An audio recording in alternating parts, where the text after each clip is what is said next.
Každá jedna z vás počula ponosy či sťažnosti na svoje deti. Každá jedna z vás mala neustály strach o krížové cesty svojich detí. Pokiaľ budete žiť, bude vo vás stále strach o deti. Je to kríž matky, ktorý neodstráni ani dovolenka, ani odchod už dospelých detí z domu. Drahé matky, v tomto zastavení sa stretáme s jednou z vás.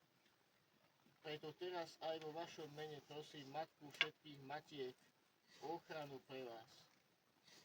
Matka Božia, vypros týmto matkám silu kráčať krížovou cestou svojich detí tak, ako si ty kráčala za svojím synom až na Kalváriu.